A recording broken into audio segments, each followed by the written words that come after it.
তপকাঞ্চন গৌরাঙ্গী রাধে বৃন্দাবনেশ্বরী বিশ্বভানুদেবী দেবী তনমানি ও বৃন্দাবনেশ্বরী প্রিয়াময়ী কেশবস্ব কৃষ্ণ ভক্তি করি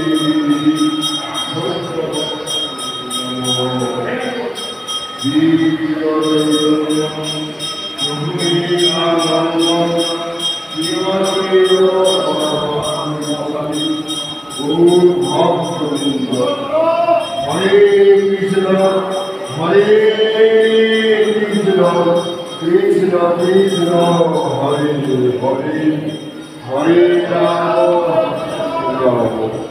রাম রাম হরে প্রথমে মদীয় গুরুপাদ পদ্ম পরম আরাধ্যতম নিত্যলীলা বৈষ্ণব বিষ্ণুপাদ জগৎগুরু ভূতান্ত বামন গোস্বামীর চরণ কমলে অনন্ত কোটি সাষ্টাঙ্গ দণ্ডবত অনন্ত কোটি বৈষ্ণববৃন্দ অনন্ত কোটি তিরণ্ডী পাদগণ উপস্থিত মাতৃমণ্ডলী উপস্থিত সজ্জন মণ্ডলীর চরণে অনন্ত কোটি সাষ্টাঙ্গ দণ্ডবত। আমরা গুরু বৈষ্ণবগণের আনুগত্যে ব্রজমণ্ডল পরিক্রমার অষ্টম দিবস, আজকে অষ্টম দিবস। সেই অষ্টম দিবসে প্রথম যে স্থানে পরিক্রমা করতে গিয়েছিলাম রাধা গোবিন্দজির মন্দির, রূপ গোস্বামীর সেবিত গোবিন্দ দেবের মন্দির দর্শন করে এসেছি। প্রথম যে মন্দিরটা আমরা গিয়েছিলাম গোবিন্দজির প্রথম সেখানে সেবা করা হয়। পরবর্তীকালে আমরা গিয়েছিলাম কি 64 মহান্তের স্থান, 64 মহান্তের সমাধি। বর্তমানে যেখানে উপস্থিত শেঠজি মন্দির, লোকে বলে কি সোনা তাল গাছ, এটি প্রকৃতপক্ষে সোনা তাল গাছ নয়, এটি কি গরুর স্তম্ভ। যেখানে নারায়ণ যেখানে মূর্তি দেখা যায়, নারায়ণের মূর্তির সম্মুখে কি থাকে? গরুর পক্ষী থাকে। এই স্তম্ভকে কি স্তম্ভ বলা হবে? গরুর স্তম্ভ। এই মন্দিরের নাম কি? রঙ্গনাথজির মন্দির। দক্ষিণ ভারতে রঙ্গনাথজির যে মন্দির দেখা যায়, একই রকম মন্দির তৈরি হয়েছে বৃন্দাবনের মধ্যে, যদিও মন্দিরের নাম কি শেঠজির মন্দির, প্রকৃতপক্ষে মন্দিরের নাম কি রঙ্গনাথজির মন্দির। দক্ষিণ ভারতে যে রঙ্গনাথজির মন্দির দেখা যায়, শ্রী সম্প্রদায়ের মন্দির, যার আদিগুরু ছিল কি নারায়ণ। নারায়ণ তিনি মন্ত্র দিয়েছিলেন কাকে? লক্ষ্মী দেবীকে। পরবর্তীকালে রামানুজ আচার্য সেই সম্প্রদায়ের দক্ষিণ ভারতের একজন শেঠ বাস করত, বিরাট ধনী ব্যক্তি, কোটি কোটি টাকা ব্যাংকের মধ্যে জমা করেছে। যখন সে জানতে পারল সে বেশি দিন আর বাঁচবে না জগতে, এই জগৎ থেকে কয়েক বছরের মধ্যে চলে যাবে জগৎ থেকে, সে তখন চিন্তা করল মরার সময় মন্দির আমি নির্মাণ করে যাব। সেই মন্দিরটির নাম কি? শেঠজি মন্দির। বিখ্যাত মন্দিরের নাম কি? শেঠজি। অনেক টাকা পয়সা খরচা করে এই মন্দির নির্মাণ করা হয়েছে, বিশাল মন্দির। এত বড় মন্দির বৃন্দাবনে দেখা যায় না সহজে, এই জন্য মন্দির নামকে শেঠজি মন্দির বলা হয়। প্রথম যেখানে গিয়েছিলাম গোবিন্দজি মন্দির, গৌড়িয়া তিন ঠাকুর। গৌড়িয়া তিন ঠাকুর মানে কি? গোবিন্দ, গোপীনাথ, মদন মোহন। গোবিন্দ কার শ্রীতে বিগ্রহ? রূপ গোস্বামী পাদের শ্রীতে বিগ্রহ গোবিন্দ। গোপীনাথ কার শ্রীতে বিগ্রহ? মধু পণ্ডিতের। মধু পণ্ডিত গোপীনাথের সেবা করে গেছেন। আমার মদন মোহন কার সেবিতে বিগ্রহ? সনাতন গোস্বামী পাদের সেবিতে বিগ্রহের নাম কি? মদন মোহন। এই যে গোবিন্দজির মন্দির যে দেখা যায়, বিশাল মন্দির, মন্দির নির্মাণ করেছিল কে? জয়পুরের রাজা মানসিংহ। তারও প্রচুর টাকা পয়সা ছিল। সে চিন্তা করবে কৃষ্ণ মন্দিরই আমি তৈরি করব।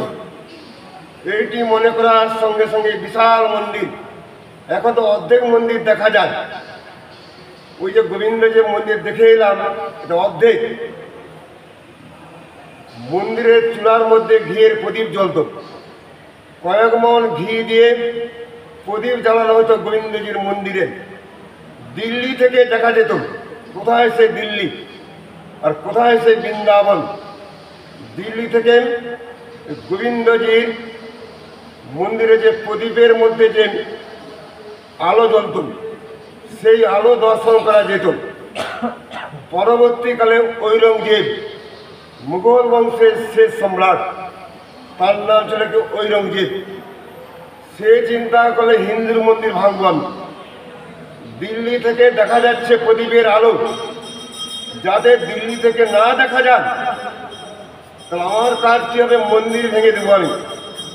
এই করতে করতে গোবিন্দজির মন্দির অর্ধেক ভেঙে ফেলেছে। অর্ধেক মন্দির মাত্র আছে গোবিন্দজি। সেই গোবিন্দজি কীভাবে প্রকট হয়েছেন? রূপ গোস্বামী পা তিনি প্রতিদিন ভজন করতেন কোথায়? ওই জায়গাতে টিলা ছিল, টিলা দেখেন তো, টিলার মধ্যে ভজন করতেন রূপ গোস্বামী পা। একদিন করতে গাভী, দুগ্ধবতী গাভী প্রতিদিন টিলার মধ্যে একটা জায়গার মধ্যে দুধ দিয়ে যেত। অবাক হয়ে গেলেন রূপ গোস্বামী পা, টিলার মধ্যে গাভী এসে কাকে দুধ দেয়? এইটি মনে করার সঙ্গে সঙ্গে স্বয়ং রূপ গোস্বামী পা তিনি গেলেন টিলার কাছে। সেখানে গিয়ে দেখলেন কি, যেখানে গাভী প্রতিদিন দুধ দেয়, মাটি খোঁড়ার সঙ্গে সঙ্গে সুন্দর বিগ্রহ বেরিয়ে নেয়। সেই বিগ্রহের নাম কি? গোবিন্দ বিগ্রহ। গোবিন্দ বিগ্রহ ধরি তথায় আছেন শ্রী হরি, নয়নে বঙ্কিম দৃষ্টি, মুখে মন্দ হাত। বলছেন অধরে বংশী তার, অনর্থের মূলাধার, শিখি চূড়া কেউ ভাই করোনা বিশ্বাস। সেই গোবিন্দজির মূর্তি প্রকট হয়েছিলেন কোথায়? গোবিন্দজির মন্দিরের মধ্যে প্রকট করলেন রূপ গোস্বামী পা। সেই মূর্তি হয়েছিল কোথায়? তারপরে আমরা কোথায় গিয়েছি? 64 মহান্ত। 64 মহান্ত কি? দ্বাদশ গোপাল আর 64 মহান্ত চৈতন্য চরিতামৃতের মধ্যে উল্লেখ করা আছে। আমরা যে কীর্তন করি তার মধ্যে দ্বাদশ মহাজনের নাম পাওয়া যায়, দ্বাদশ গোপালের নাম। 64 মহান্তের নাম পাওয়া যায়, সেই নামগুলো দেওয়া আছে গ্রন্থের মধ্যে। সেই 64 মহান্তের স্থানে আমরা গিয়েছিলাম। মহান্ত কাকে বলা হবে? এইটি বিচার্য বিষয়। যারা মদ খেয়ে থাকেন, মাছ মাংস খায়, গলার মধ্যে মালা আছে, কপালের মধ্যে তিলক দেখা যায়। যদিও শাস্ত্রগ্রন্থে উল্লেখ করা আছে, ললাটে তিলকং নাস্তি, কণ্ঠে নাস্তি দ্বিকণ্ঠিকা, হৃদয়ে নাস্তি গোবিন্দ, স্বনর ব্রহ্মর কুশল। যার কপালে তিলক নাই, গলার মধ্যে 3 ফের তুলসীর মালা নাই, হৃদয়ের মধ্যে গোবিন্দকে যিনি ধারণ করতে পারেননি, সেই ব্যক্তিকে কি বলা হবে? ব্রহ্ম রাক্ষস। রাক্ষস বলে গালাগালি করেছেন পদ্ম পুরাণের মধ্যে। কপালে তিলক থাকবে। তিলক মানে কি? হরি মন্দির। ব্রহ্মা বিষ্ণু মহেশ্বর, এই দানটি দেখা যায় দুই ধারে, ব্রহ্মা মহেশ্বর। মাঝখানে যে ফাঁকা জায়গাটি দেখা যায়, স্বয়ং কৃষ্ণের অধিষ্ঠান। যদি কৃষ্ণকে কপালের মধ্যে বসাতে পারি হরি মন্দিরে, মরার সময় ঊর্ধ্বগতি হবে আমাদের, মরার সময় কখনো নিম্ন গতি হবে না। এই জন্য আমাদের 64 মহান্তের স্থানে গিয়েছিলাম।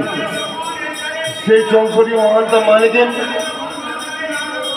গর্গাচার্য যখন গিয়েছিলেন নন্দ মহারাজের বাড়িতে, সেই সময় নন্দ মহারাজ কি করেছেন? মহৎ বিচলম নীনাং গৃহীনাং দিলচেতুধাম, এই যে মহৎ ব্যক্তিগণ কেন যান? আপনি একজন মহৎ ব্যক্তি, আপনি আমার বাড়িতে কেন এসেছেন? আমাকে কৃপা করার জন্য। যিনি মহৎ ব্যক্তি তাকেই মহান্ত বলা হয়, যাকে তাকে মহান্ত বলা হবে না। মহৎ ব্যক্তিকে মহান্ত বলা হয়। এই 64 মহান্তের যে নাম পাওয়া যায় তারা ছিল মহৎ ব্যক্তি। মহান্তে সবাই তারিতে পামর ব্যক্তিকে ত্রাণ করার জন্য মহান্তগণ এই জগতে আসেন। এই জন্য এই যে কাহিনী পাওয়া যায়। এখন যাব আমরা কোথায়? জয় শেঠজি মন্দির কি জয়, জয় রাধা গোবিন্দ জি মন্দির কি জয়, 64 মহান্ত কি জয়। এখন লালাউর মন্দির।